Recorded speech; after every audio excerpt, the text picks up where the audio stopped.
कैसे इंडिया का सबसे बड़ा सुपरमार्केट हुआ बंद, कैसे इंडिया की रिटेल इंडस्ट्री के सबसे बड़े टाइकून पे लगा 16,000 करोड़ का डेट। आइए जानते हैं इस वीडियो में द स्टोरी ऑफ किशोर बयानी, द स्टोरी ऑफ बिग बाजार। कहानी की शुरुआत होती है 1981 में। एक कॉलेज स्टूडेंट जिसका नाम था किशोर बयानी, उनके फादर चाहते थे कि वो आके उनके फैमिली बिजनेस को ज्वाइन करें, लेकिन उन्हें कुछ और करना था, बल्कि ये कह सकते थे कि उन्हें कुछ बहुत बड़ा करना था। एक दिन उन्होंने अपनी कॉलेज में एक स्टूडेंट को देखा जिसने बहुत ही यूनिक और अलग फैब्रिक के बने हुए ट्राउजर्स पहने हुए थे। उन्हें इस फैब्रिक के बिजनेस में बहुत पोटेंशियल दिखा।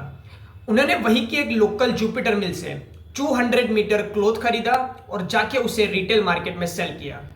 उन्होंने कुछ ही महीनों में लाखों की सेल्स कर ली थी। 1985 तक किशोर बयानी ने रेडीमेड ट्राउजर्स को बेचना भी शुरू कर दिया था। उन्होंने उसके लिए एक स्टोर ओपन किया जिसका उन्होंने नाम रखा पतलून। 1987 में उन्होंने 7 लाख रुपए इन्वेस्ट करके एक कंपनी की शुरुआत की, मेंस वियर प्राइवेट लिमिटेड, जहां पे अब उन्होंने ट्राउजर्स को मैन्युफैक्चर करना भी शुरू कर दिया और उन्होंने उसका नाम रखा पेंटालून। आगे जाके उन्होंने अपने स्टोर का नाम भी बदल के रख दिया पेंटालून। मॉडर्न और यूनिक डिजाइन्स के चलते पेंटालून यंगस्टर्स में काफी ज्यादा पॉपुलर हो चुका था। 1994 तक उन्होंने ऑल ओवर इंडिया में 72 से भी ज्यादा रिटेल आउटलेट्स ओपन कर दिए थे और उन्होंने ट्राउजर्स के साथ साथ shirt, jeans, pant, belt, shoes जैसे प्रोडक्ट भी बेचना शुरू कर दिया था। उस वक्त लार्ज फॉर्मल रिटेलिंग का ट्रेंड बढ़ता ही जा रहा था, इसलिए उन्होंने एक बहुत बड़ा रिस्क लिया। उन्होंने कोलकाता में 10,000 स्क्वायर फीट बड़ा एक स्टोर ओपन किया, जो कि बहुत बढ़िया डिसीजन था। स्टोर ने अपने ओपनिंग के पहले ही दिन में 1 करोड़ से भी ज्यादा की सेल्स कर ली थी। 1999 तक पेंटालून के 13 मेगा स्टोर ओपन हो चुके थे। अब उन्होंने एक ऐसे आइडिया पे वर्क करना शुरू किया जिसकी वजह से उन्होंने इंडिया का सबसे बड़ा सुपरमार्केट बनाया और इसी आइडिया की वजह से उन पे हजारों करोड़ों का डेट हुआ। आइडिया था एक ऐसा स्टोर ओपन करना जहां पे सब कुछ मिलता हो, गारमेंट्स से लेके कॉस्मेटिक्स, ग्रोसरीज से लेके टॉयज, यूटेंसिल्स, फूड और भी बहुत कुछ। और ऐसे शुरुआत होती है बिग बाजार की। ये आइडिया इतना सक्सेसफुल बनता है कि उन्होंने सिर्फ कुछ ही सालों में 100 से भी ज्यादा बिग बाजार के स्टोर ओपन कर दिए थे। इसके अलावा उन्होंने सेंट्रल मॉल की भी शुरुआत की थी, जहां पे accessories, apparel, footwear, music, books के 300 से भी ज्यादा ब्रांड्स के प्रोडक्ट अवेलेबल थे। इसके अलावा restaurants, pubs, food courts, coffee shops और भी बहुत कुछ। 2006 में उन्होंने अपनी सारी कंपनीज को मैनेज करने के लिए एक अम्ब्रेला कंपनी की शुरुआत की, फ्यूचर ग्रुप। और इस तरह किशोर बयानी बने इंडिया की रिटेल इंडस्ट्री के सबसे बड़े टाइकून। अब कहानी में बढ़ते हैं इंटरवल की तरफ। यहां से शुरुआत होती है किशोर बयानी के डाउनफॉल की।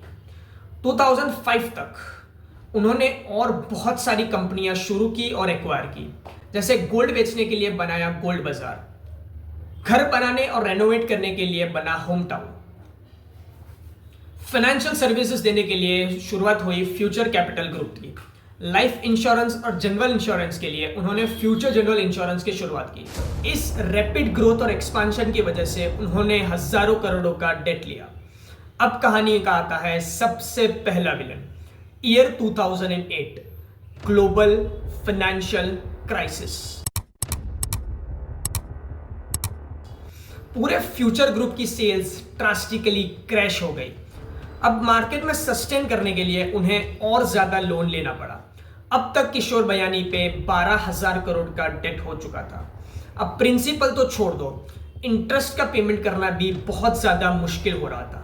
इसकी वजह से अब उन्होंने एक एक करके अपनी कंपनी को बेचना शुरू किया। सबसे पहले बिका पेंटालून 1600 करोड़ में। फिर उन्होंने फ्यूचर कैपिटल होल्डिंग को बेचा 4250 करोड़ में। उन्होंने एक्सपांशन तो बहुत किया था, लेकिन उनकी एक भी कंपनी ज्यादा प्रॉफिटेबल नहीं बन पाई। उन्हें लगा था कि पेंटालून और फ्यूचर कैपिटल होल्डिंग को बेच के उनकी सारी प्रॉब्लम्स दूर हो जाएगी, लेकिन ये तो बस प्रॉब्लम्स की शुरुआत थी। अब कहानी में आते हैं दो सबसे बड़े प्लेयर्स, फ्लिपकार्ट और अमेजॉन। इन दोनों कंपनीज ने करोड़ों कस्टमर्स को ऑफलाइन से ऑनलाइन शॉपिंग पे शिफ्ट कर दिया। अब किशोर बयानी ने इन कंपनीज को टक्कर देने के लिए शुरुआत की बिग बाजार डायरेक्ट की, लेकिन तब तक बहुत देर हो चुकी थी। Amazon और फ्लिपकार्ट ऑलरेडी मैक्सिमम ऑडियंस को कैप्चर कर चुके थे। इसके अलावा बिग बाजार डायरेक्ट में टेक्निकल इश्यूज, इन्वेंटरी इश्यूज और भी बहुत सारे प्रॉब्लम्स थे, जिसकी वजह से उन्हें और ज्यादा लॉसेस हुए। अब कहानी में आता है तीसरा और सबसे बड़ा विलन, ईयर 2020, कोविड-19। पूरे देश में डिक्लेयर किया गया लॉकडाउन। बिग बाजार, सेंट्रल जैसे मॉल हो चुके थे बंद। अब स्टोर्स का रेंट, एम्प्लॉयज की सैलरी, लोन का इंटरेस्ट पे करना ऑलमोस्ट इम्पॉसिबल बन चुका था। अब रेंट को पे ना करने की वजह से उन्होंने अपने कई स्टोर्स बंद कर दिए। जुलाई 2022 में स्टेट बैंक ऑफ इंडिया ने फ्यूचर ग्रुप की इंसॉल्वेंसी की प्रोसीडिंग स्टार्ट की। उनके एसेट्स को बेचा गया और उनके डेट को रीपे किया गया। यहाँ पे सबसे बड़ी आयरनी की बात यह है कि आज की डेट तक भी ये पूरा लोन सेटल नहीं हुआ। ऐसे ही और वीडियोस के लिए subscribe to our channel. Thank you so much for watching.